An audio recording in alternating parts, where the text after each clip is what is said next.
Hello students, how are you? I think all of you are well, and I hope you keep yourself safe from the deadly coronavirus. We should all keep in mind that we have to be safe, and we should do this for our family and for all those who are with us, who live with us. And now we should move on to the second lecture of our prose piece Strong Roots, written by APJ Abdul Kalam. I would ask all of you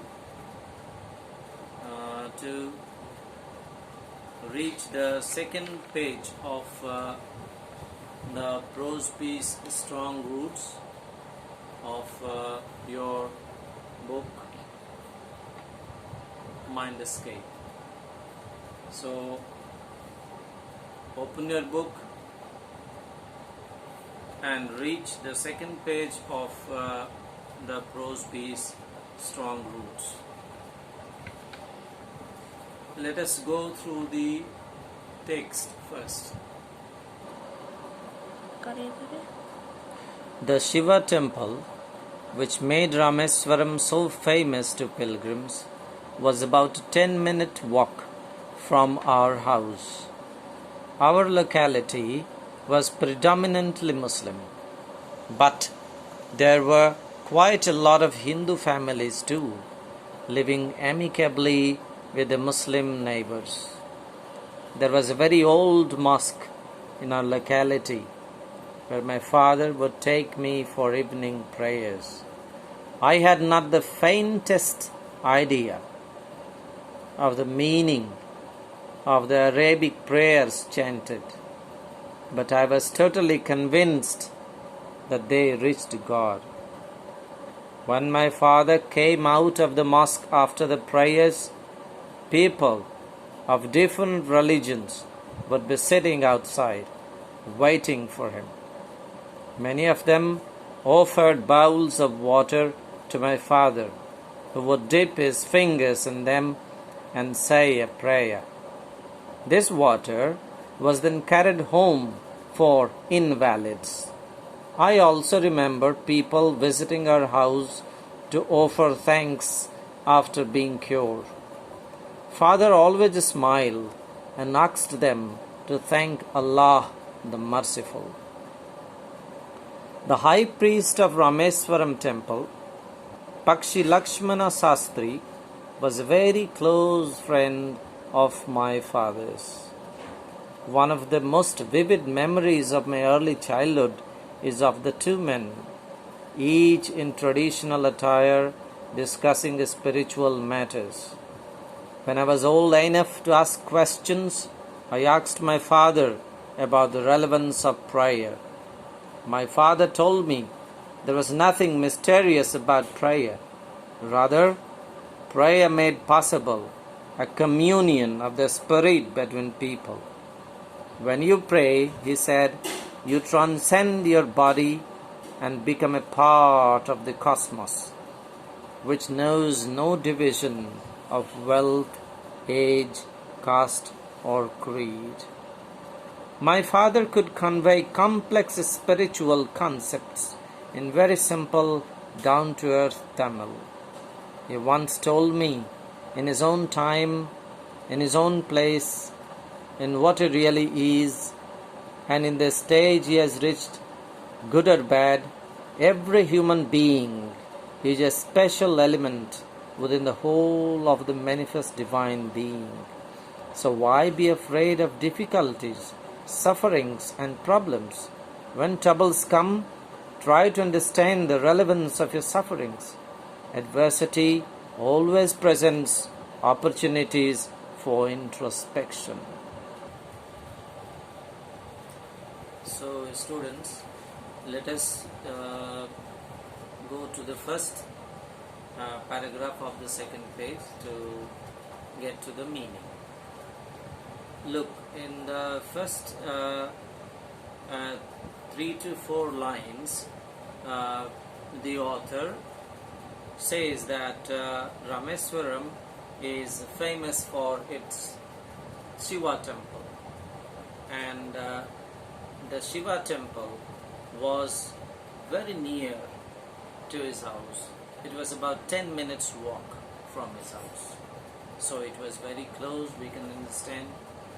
He also says that the locality he lived in was predominantly Muslim families lived there basically, but there were quite a lot of Hindu families there, and both the communities lived peacefully. He also says in the next lines that there was a very old mosque in that locality, and there in the mosque he was taken by his father for evening prayers. The author says that he did not understand in those days the meaning of the prayers, because the prayers were in the language of in Arabic language. But he was totally convinced that the prayer reached God. There was a conviction in him, though we did not know the meaning of it. When they were in the mosque, his father and he, a number of people of different communities waited outside the mosque to meet his father. When they came out, many people offered Kalam's father bowls filled with water.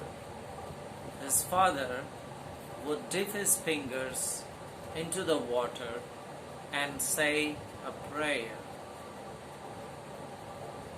to purify the water so that it could be used for the invalids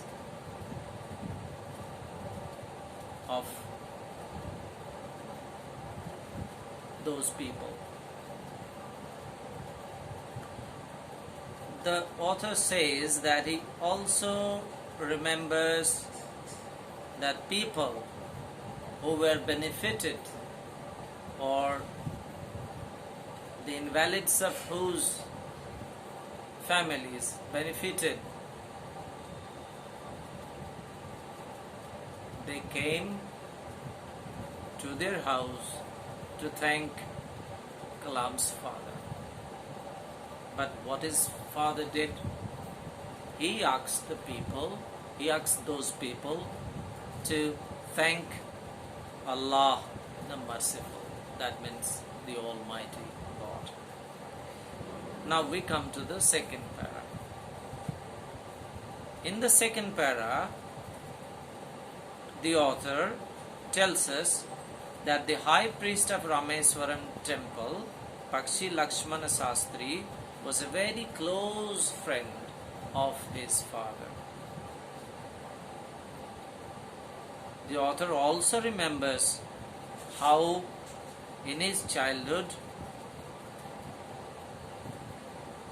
he had seen the two men, the high priest of Rameswaram temple and his own father, clad in their own traditional attire, discussing spiritual matters.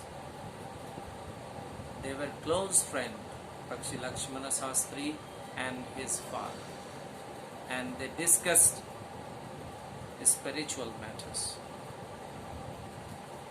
The author says that then he was old enough to ask questions. He put questions to his father. Once he asked his father the relevance of prayer. Now his father answered the question beautifully. His father told the author that there was no mystery in the prayer. Rather, prayer made possible a communion, that means a communication between the spirit of the people. When you pray, he said, you transcend your body and become a part of the cosmos, which knows no division of wealth, age, caste or creed. His father told Kalam that prayer does a great thing. And what is that thing? That thing is that prayer, when we pray, we become a part of the whole cosmos, that is the whole universe.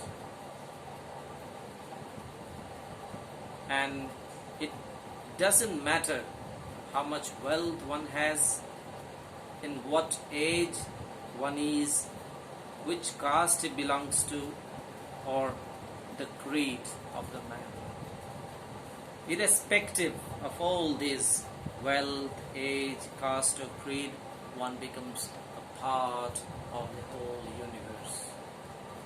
And isn't the universe the manifestation of God? Now the third para.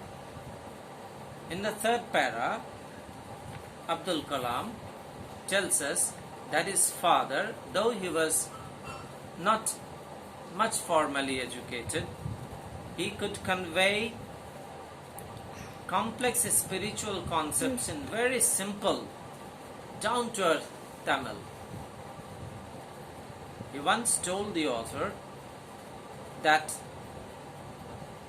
every human being is a special element in the universe, and the universe is only the manifestation of the divine being, that means the Almighty, merciful God. Further, his father also made Kalam understand that difficulties, sufferings, problems come in our lives, and one shouldn't be afraid of them, and one should try to understand the relevance of one's sufferings, because sufferings are not irrelevant. There may be some reason there, as his father thought. Adversity always presents opportunities for introspection. His father told Kalam that man shouldn't be afraid of any difficulty or suffering or problems, and that suffering, if suffering comes, these sufferings may teach us something, may make us more patient, and adversity always presents us opportunities for introspection, so that we can introspect the how and why of this adversity. So now, this day this much, I would request you to go through the text for yourself and try to guess the meanings again. We shall meet in our third lecture. So, bye-bye.